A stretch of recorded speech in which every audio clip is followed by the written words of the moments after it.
Hi, and welcome to this week's current news. Today is April 23rd, 2025.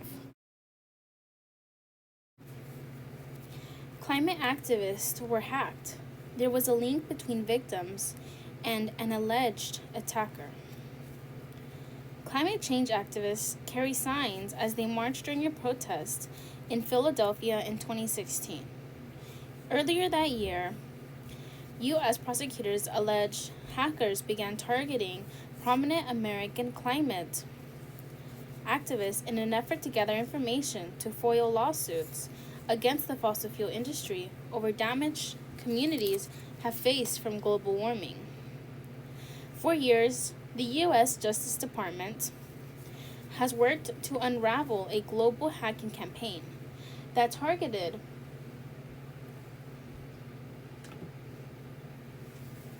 prominent American climate activists.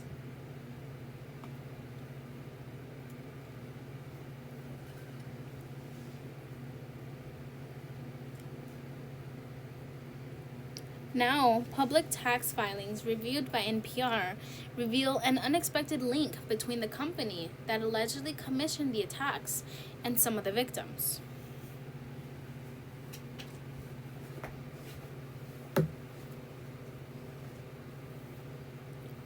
The connection emerges as another element in the complex story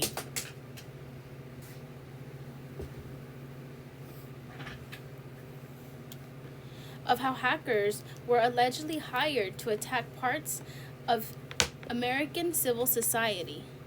The Justice Department investigation has focused recently on an Israeli private investigator named Amit Forlit, whom federal prosecutors are trying to extradite from the United Kingdom for allegedly orchestrating the hacking. Prosecutors say the operation was aimed at gathering information to foil lawsuits against fossil fuel industry over damage communities have faced from climate change. Buried in the investigation's court filings are the names of one of the world's biggest publicly traded oil companies and one of its longtime lobbyists, ExxonMobil and DCI Group. In an affidavit filed in the UK, a federal prosecutor identifies DCI Group as the firm that allegedly commissioned the hacking.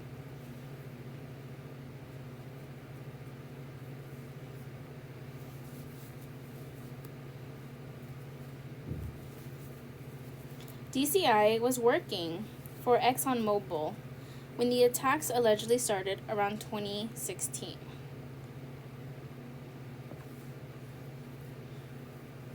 According to the federal lobbying records and Justice Department legal filings. At the same time, DCI was also consulting for New Venture Fund, a nonprofit known for working on progressive causes, including reducing the use of fossil fuels, according to tax filings.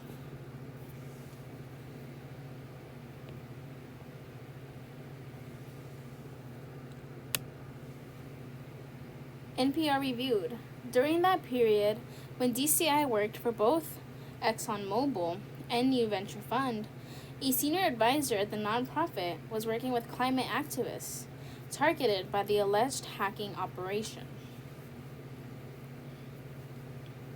Legal experts and researchers who track Washington's influence industry told NPR the relationship between DCI and New Venture Fund raises questions about what role that connection might have played in the alleged targeting of climate activists. Analysts from the Citizen Lab, a cyber watchdog at the University of Toronto, said in a report about the attacks.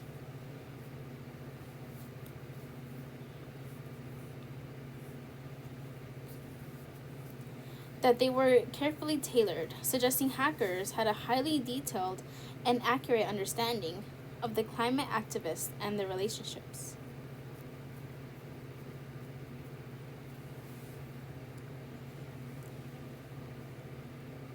What you have unearthed is certainly a step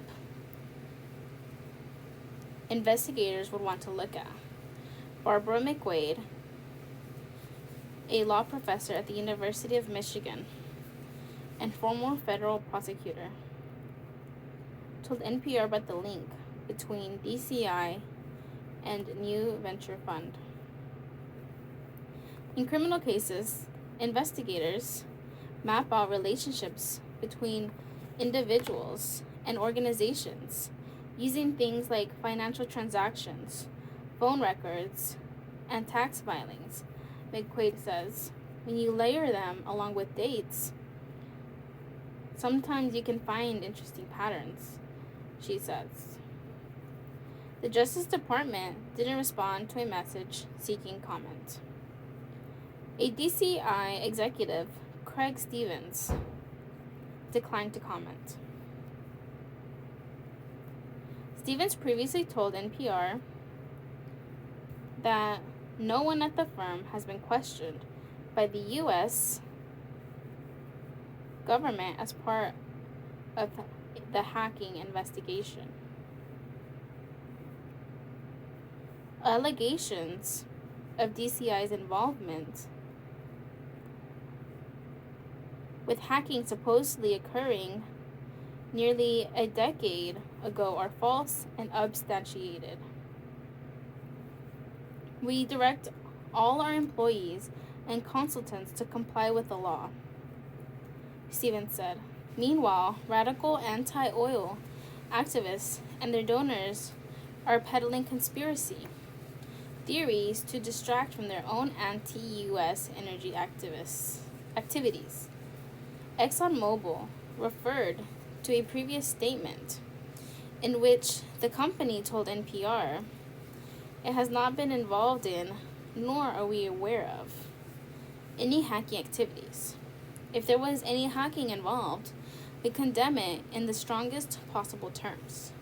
The company has said it has repeatedly acknowledged climate change is real, and we have an entire business dedicated to reducing emissions.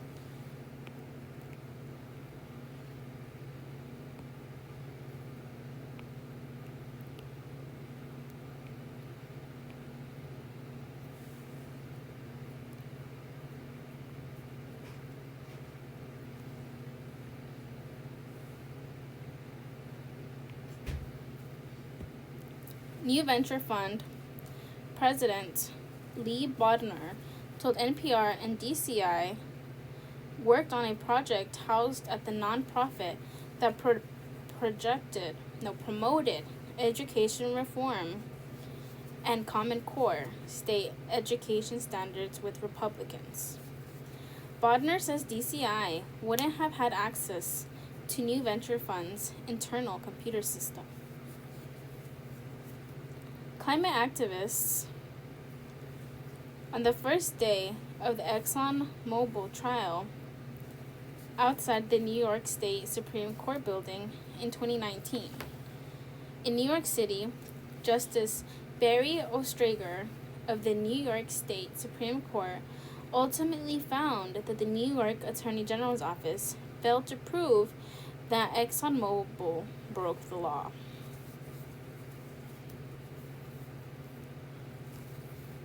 Hacking victim says the attacks felt like the big brother had arrived.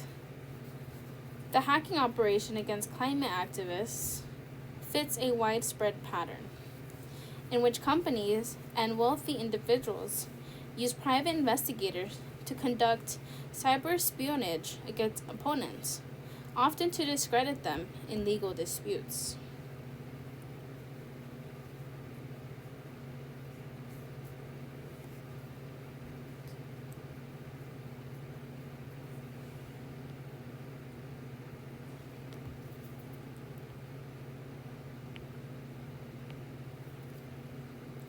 As part of the Justice Department's long-running investigation into the hacking, an Israeli private investigator named Aviram Azari was sentenced to prison in the U.S. In late 2023, after pleading to conspiracy to commit computer hacking, wire fraud, and aggravated identity theft, Azari hired hackers who targeted American climate activists as well as government officials in Africa. Members of a Mexican political party and critics of a German company called Wirecard, according to federal prosecutors. In a sentencing memo for Azari, prosecutors singled out ExxonMobil, saying the company used news stories based on information stolen from activists as part of its defense against state climate investigations.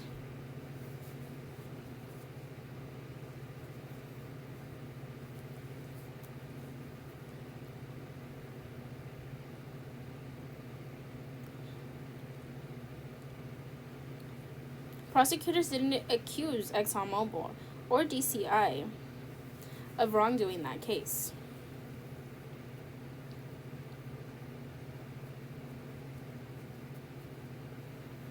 It felt like Big Brother had arrived, and citizens opposing powerful interests have had their communications surveilled. Lee Wasserman, director of the Rockefeller Family Fund, said at Azari's 2023 sentencing hearing in Manhattan. Wasserman was among those targeted by the hacking. Months later, in early 2024, Amit Forlit, a business associate of Azari's, was arrested under an Interpol red notice at London's Heathrow Airport on his way to Tel Aviv. The Justice Department was charged Forlit with conspiracy to commit computer hacking, conspiracy to commit wire fraud, and wire fraud. Forlit was previously denied ordering for paying for hacking. A former officer in Israel's internal security officer, Shin Bet,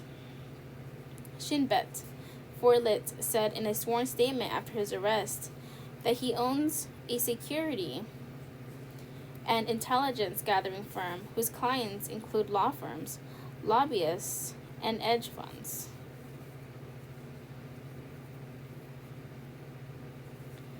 Another hearing in Forlit's extradition case is scheduled for April 17 in London. Lawyer for Forlit said in a recent court filing that the hacking operation her client is accused of leading is alleged to have been commissioned by DCI Group, a lobbying firm representing ExxonMobil, one of the world's largest fossil fuel companies.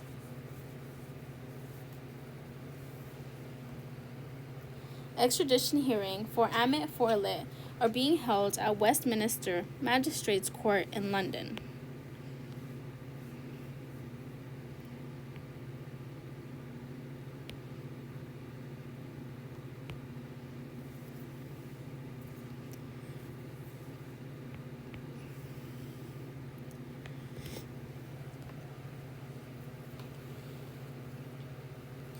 Private Eye's lawyer says U.S. hacking charges are part of an attack on ExxonMobil. The British judge overseeing Forlit's extradition case recently unsealed the U.S. indictment against him. In it, the names of the oil and gas company and the lobbying firm Forlit allegedly worked for are anonymized. Instead, the indictment refers to a public affairs lobbying and business consulting company headquartered in Washington, D.C.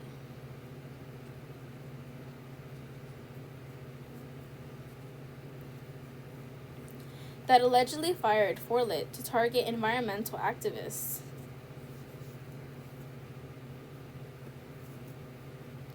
As part of its work for one of the world's largest oil and gas corporations with headquarters in Irving, Texas.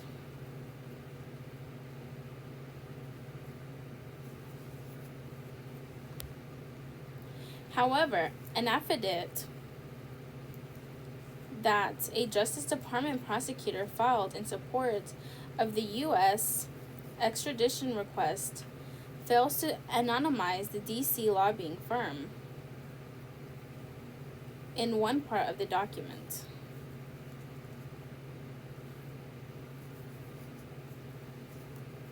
About halfway through the 30-page affidavit, the prosecutor cites emails in which DCI group employees allegedly shared versions of a stolen memo belonging to an environmental lawyer, as well as information about people who received the memo. NPR couldn't confirm that the Justice Department is referring to DCI every time the affidavit mentions the DC lobbying firm. However, the Justice Department only cites one lobbying firm in the affidavit.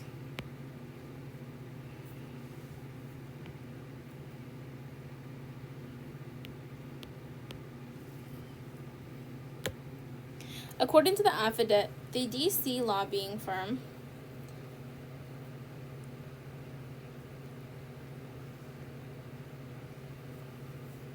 started working with Follett at least as far back as 2013.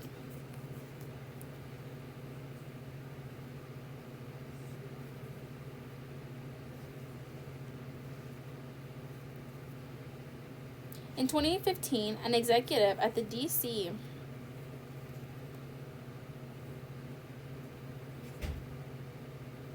lobbying firm allegedly approached Follett about targeting environmental and climate advocates. According to the affidavit, the affidavit details how the Justice Department alleges the hacking operation worked.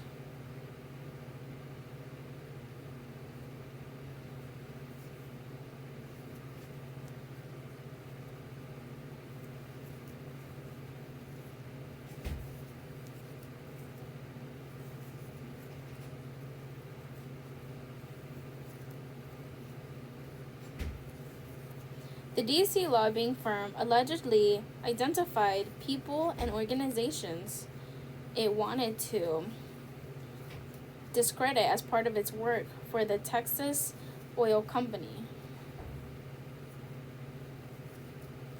Follett, as a co-conspirator, allegedly gave Azari lists of people or accounts that were in the interest of the DC lobbying firm.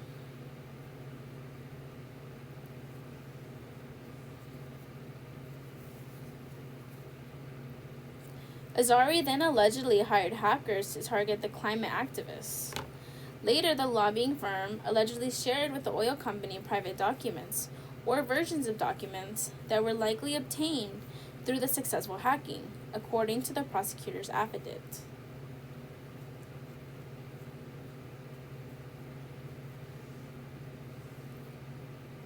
Soon after, the private documents appeared in media reports that were designed to undermine the integrity of the civil investigations.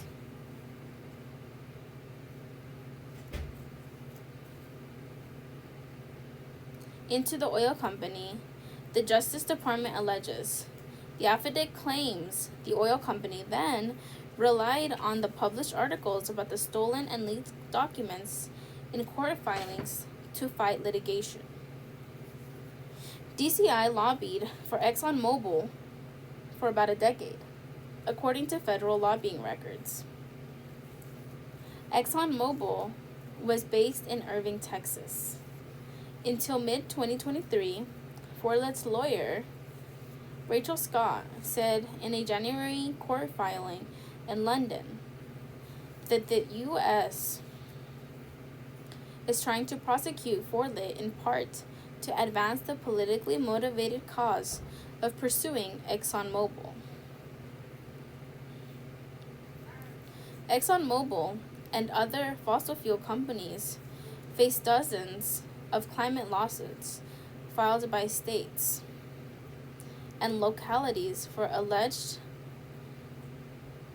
for allegedly misleading the public for decades about the dangers of burning fossil fuels, the primary cause of climate change.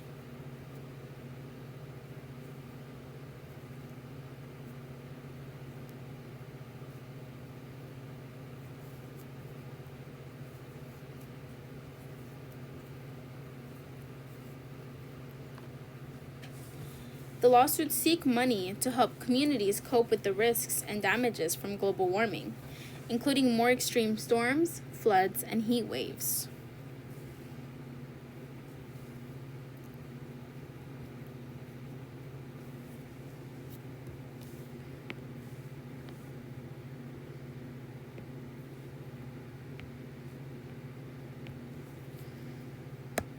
The U.S. government is not part of the litigation.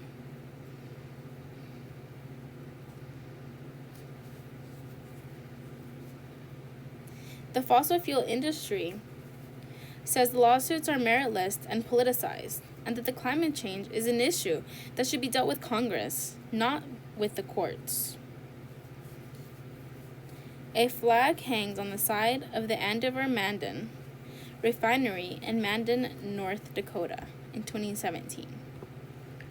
A private meeting along climate activists gets exposed in the press. In the affidavit, the Justice Department said the first example of alleged hacking documents and leaking the media came in 2016. Early that year, Kenny Bruno, an environmental advocate, emailed an agenda for a closed-door strategy meeting to a group of climate activists.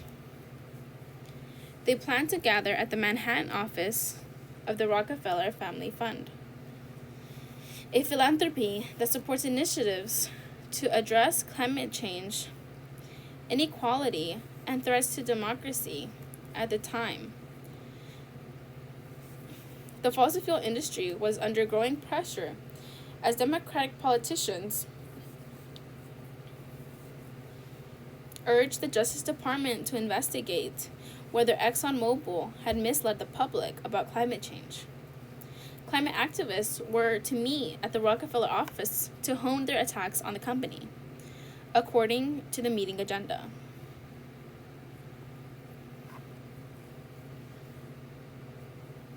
When Bruno emailed the agenda in January 2016, he and DCI were both working with the nonprofit New Venture Fund.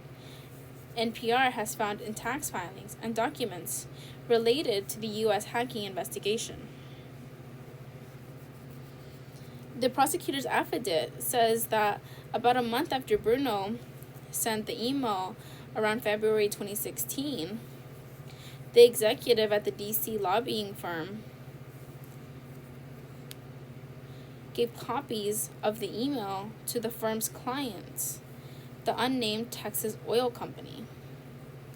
NPR hasn't been able to find any evidence of how the DC lobbying firm allegedly got copies of the email with the agenda. Forlett's team was also asked around that time to dig up information about the activists who received Bruno's email, according to Justice Department affidavit.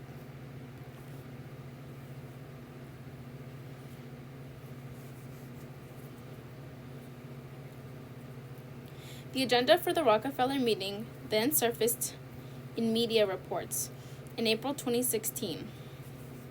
ExxonMobil and Reunion lawmakers cited the document as they battled state climate investigations, saying activists and state prosecutors colluded to advance a political agenda.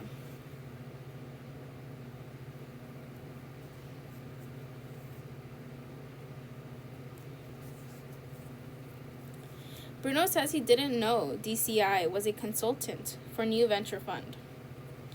At the same time he was there, he said he was working on a project housed at the nonprofit to limit oil production from Canadian tar sands. I had no interaction with them, he says.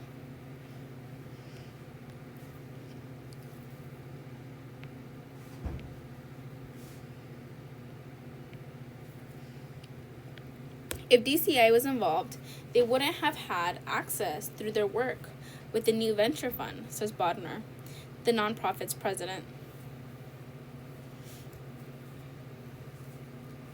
Bodner adds, our computer systems don't house that kind of sensitive project communication that would have been of most interest to the hackers. And a so-called fiscal sponsor, New Venture Fund, provides administrative, legal, and accounting support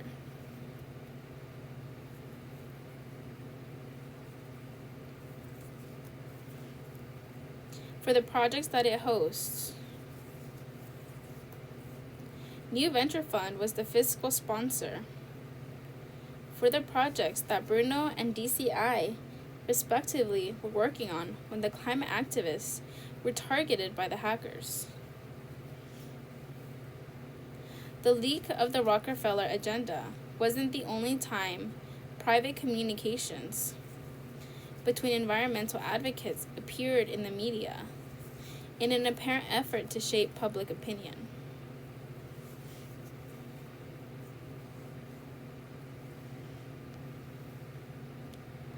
In another example cited by the Justice Department, the DC lobbying firm allegedly obtained a private memo belonging to an environmental lawyer as early as March 2016.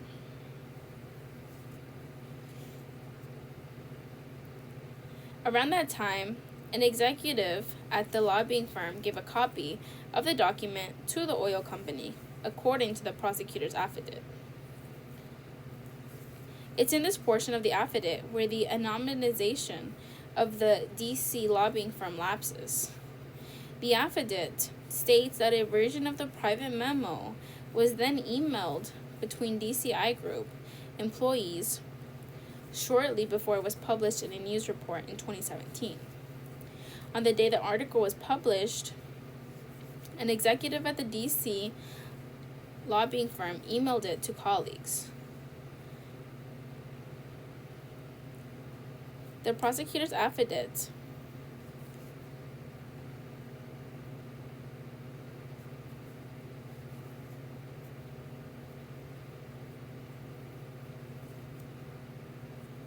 against Follett alleges the subject in the email was boom. When the FBI interviewed Follett a few years later in the U.S. Embassy in London, 2021, they discussed his connection with DCI. Follett said in a sworn statement that it was filed as part of his extradition case.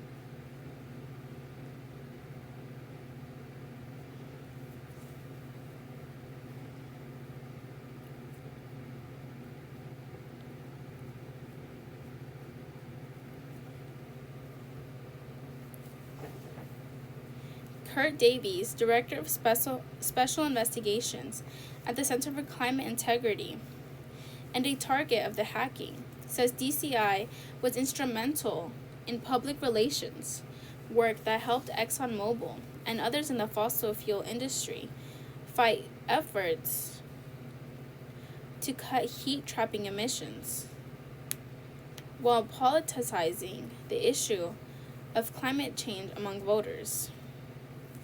The industry sought division and debate to slow the policy wheel from turning, Davies says. DCI executive said the firm is hired when the stakes are highest. Analysts at the Citizen Lab, the cyber watchdog group, said in a report several years ago that the attacks on climate activists were well informed.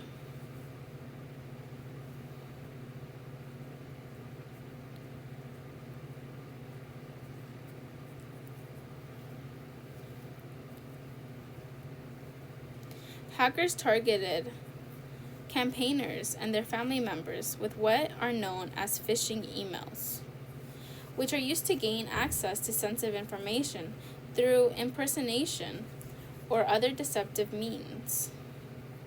Some of the messages seem to refer to confidential documents related to ExxonMobil, the Citizen Lab said, while others impersonated people who were involved in lawsuits against the oil company.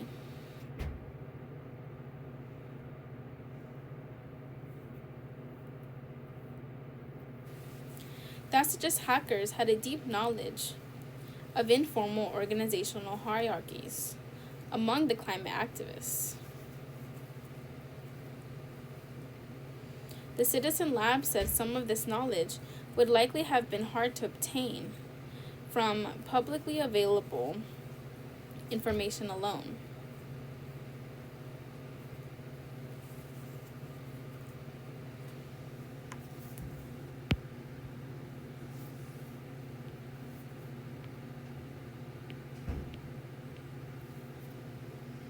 The Citizen Lab report didn't mention Forlit or DCI, and it didn't draw conclusions about who may have commissioned the hacking.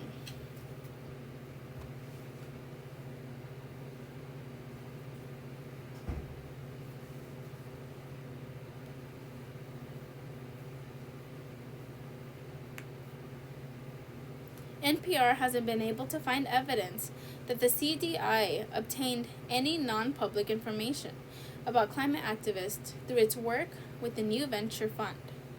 DCI has long-standing ties to the fossil fuel industry. In the early 2000s, ExxonMobil provided funding for a website DCI published called Tech Central Station, which the Union of Concerned Scientists called a hybrid of quasi-journalism and lobbying. And from 2005 until early 2016, ExxonMobil paid DCI around $3 million to lobby the federal government, according to lobbying disclosures. DCI also worked for a nonprofit that supports the U.S. coal industry, and another that launched a campaign in 2017 to push back on climate lawsuits targeting the fossil fuel industry. In a post on the social media site X in March, a DCI executive, Justin Peterson, denied orchestrating the hacking campaign against climate activists. DCI is retained by our climate clients when the stakes are in the highest, the post says. We are aggressive and we play to win, but we follow the law. Pope Francis focused on climate change as the planet continued to get hotter. In addition to being a spiritual leader of about 1.4 billion Catholics, Pope Francis advocated for taking action on climate change. That's not surprising for a pontiff who was the first to take the name of Saint Francis of Assisi, the patron saint of animals and ecology.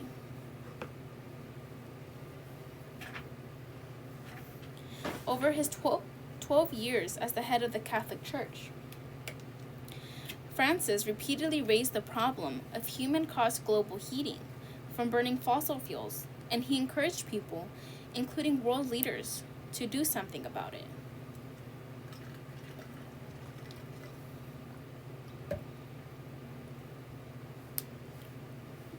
His 2015 encyclical brought an influential voice into the global discussion, which aimed to address the problem.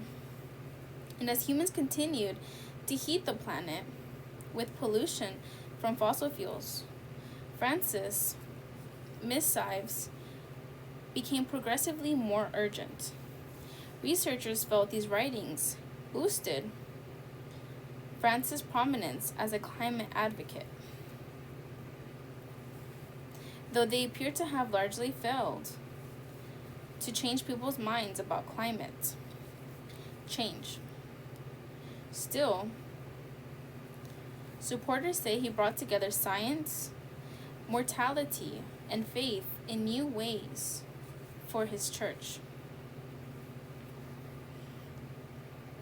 It was the first encyclical of its kind to look at the relationships between humans and God, as well as humans and the natural world, and to link these types of relationship matter as faith, says Christina Zenner,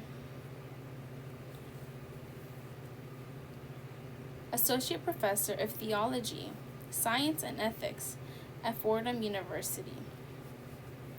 And he did it in ways that prompted people across the globe to pay attention to what is happening as the planet continues to heat up. Pope Francis waved to well-wishers.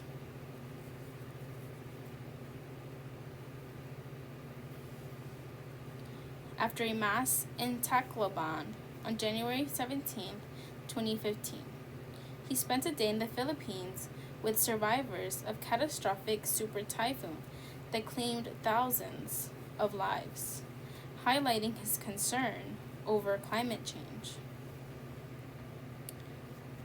Laudato Si launches a global Catholic climate movement. Environmental protection was a consistent theme in Francis's papacy, and he often combined that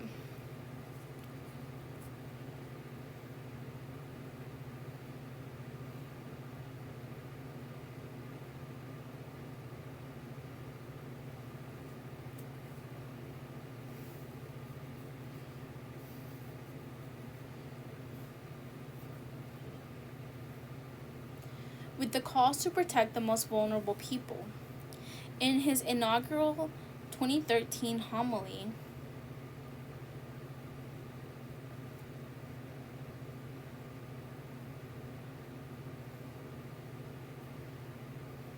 he discussed what it meant to be a protector. It means respecting each of God's creatures and respecting the environment in which we live in. In 2015, Pope Francis issued a papal letter, or encyclical, titled Laudato Si. It recognized climate change as a global problem, with significant consequences, especially for the poor.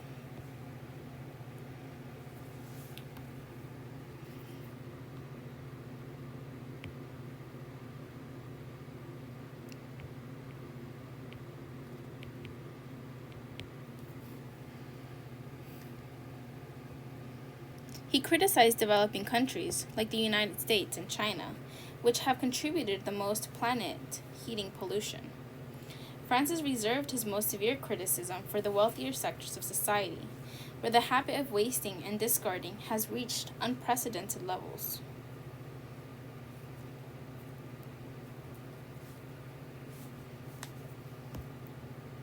In one particularly blunt section, he criticized accumulating pollution that is non-biodegradable,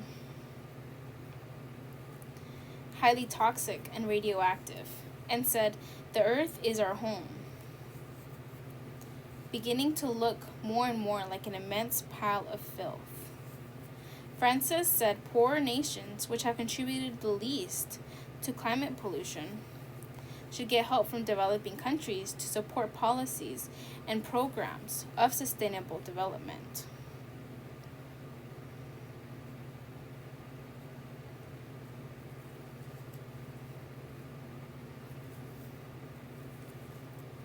It echoes a major element of the Paris Agreement, which then President Obama and other world leaders agreed to later that year. Under the Climate Accord, developed countries help developing countries pay the cost of building their economies with resources that won't heat up the planet even more.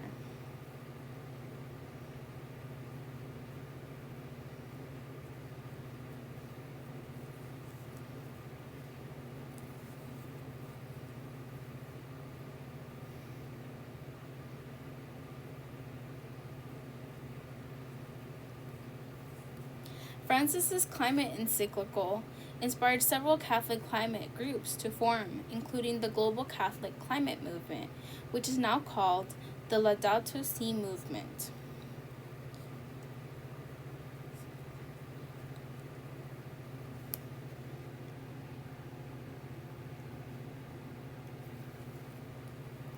All around the world, you saw all these people reading the encyclical, writing letters to the editor, posting on social media, forming discussion groups in their parishes, says Rebecca Elliott, Senior Director for Strategy and Special Projects of Laudato Si movement. The nonprofit group says it has worked in 140 countries and trained about 20,000 community leaders it calls animators.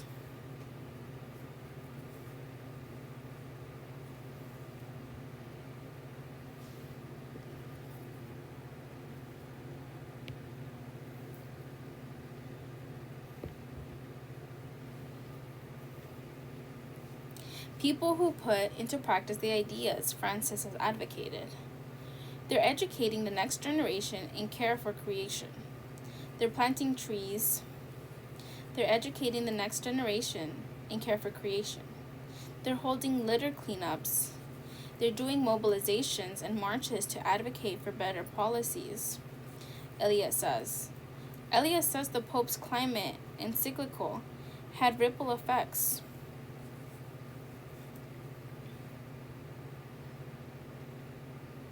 Across the globe, including Latin America. Francis was born Jorge Mario Bergoglio in Argentina and is the first pope from the Americas and the Southern Hemisphere. Elliott credits Francis' climate advocacy in getting Catholic bishops to campaign to pass a 2023 referendum in Ecuador.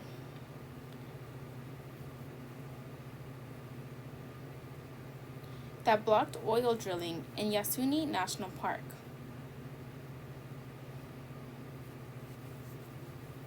An Amazon rainforest designated a UNESCO Biosphere Reserve in 1989. The Catholic Church stood alongside indigenous leaders, young people, and others to support the referendum to stop oil extraction in Yasuni National Park, Elliott says. Now in Brazil, she says bishops are teaching people in every parish of the country about integral ecology, a key concept of the 2015 encyclical that everything is connected. The United Nations will hold its annual climate conference in Belém, Pará, in Brazil in November. The Archdiocese of Chicago announced on Francis's birthday in 2023 that it would shift to all renewable energy at hundreds of buildings, and around the world, more than 8,000 families, schools, groups, dioceses, and other organizations have pledged to take action in response to Francis's climate encyclical, according to the Laudato Si Action platform.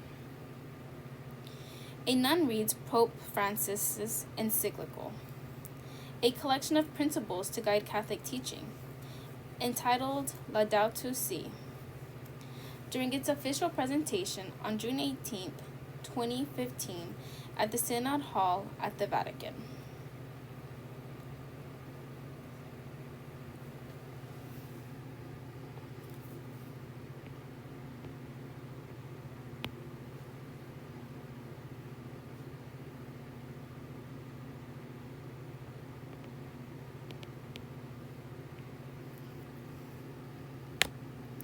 Francis's climate message became increasingly urgent. A scientist warned that human-caused climate change is disrupting nature and hurting people. Pope Francis matched that urgency in his own messages. In 2021, BBC broadcast before the UN climate meeting in Glasgow, Scotland. Francis mentioned climate change in a list of crises that included the COVID-19 pandemic and economic difficulties, as NPR reported.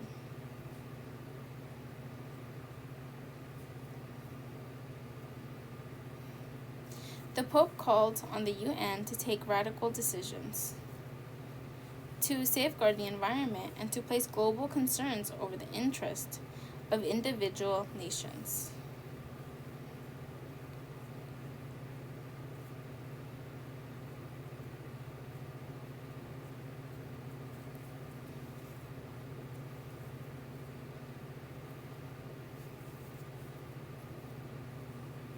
In 2023, he also revisited the topic of climate change with another major papal document, Laudato Deum, which is about 1/5 the length of his more than 38,000-word Laudato Si, and is focused directly on climate change.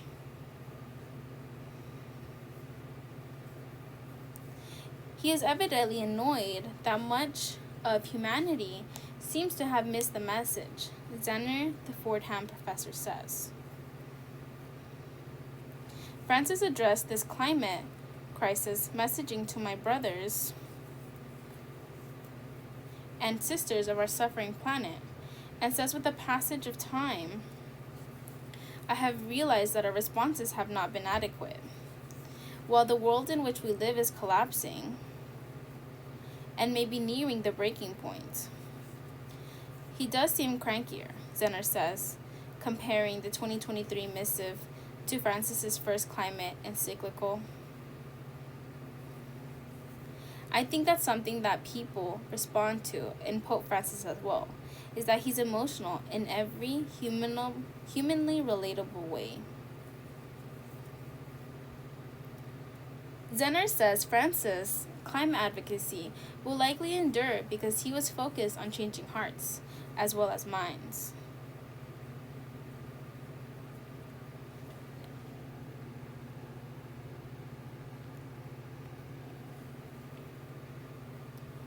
I think that the Catholic Church now has been seen as an entity that is concerned about care for creation, and people's faith lives together.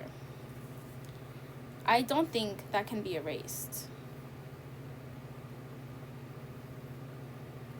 says Zenner. Pope Francis is presented a new fully electronic Pope-mobile at the Vatican on Wednesday, December 4th, 2024.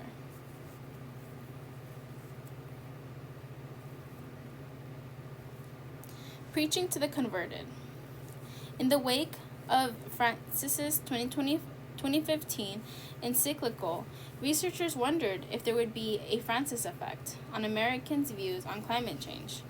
Early research showed more Americans said they were worried about climate change than before the Pope's letter. But later research found that change was short-lived and affected by a person's political views. There are also expectations that Pope Francis, expressing his views on climate change, could be a turning point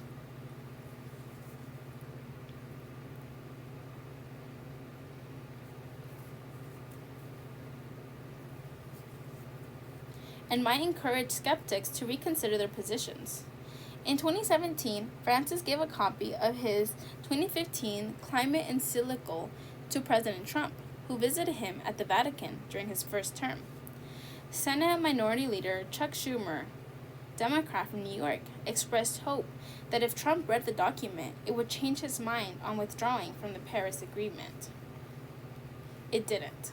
The next week, Trump announced the U.S. would withdraw, saying the agreement is a massive redistribution of United States wealth to other countries. Now, Trump is once again withdrawing the U.S.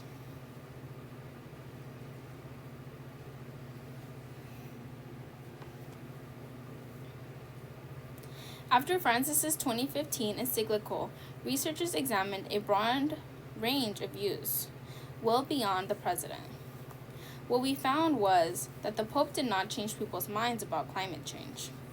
The Pope changed people's minds about himself, says Ashley Landrum, Associate Professor of Science, Communication, and Media Psychology at Arizona State University. Landum's research shows that political conservatives responded less favorably than liberals to Pope's message. She says the problem may be that Francis was preaching to the converted and ignoring the kinds of messages a conservative audience would be more likely to accept.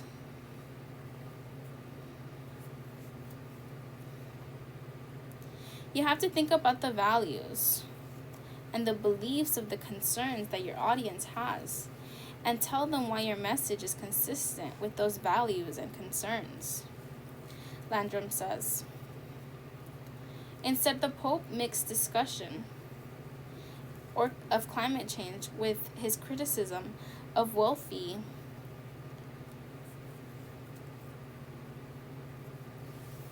countries and people, making himself look like an outgroup member to people like Donald Trump, and to Rick Santorum, and to Jeb Bush, and to other politically conservative Catholics who really did just reject his message at the time. Landrum says Francis likely will be remembered as an advocate for climate change and as an environmental pope. While he may not have changed many conservatives' minds, she says, I think that he did plant a flag, and to say that climate change mitigation is consistent with socially conservative values and with Catholic values.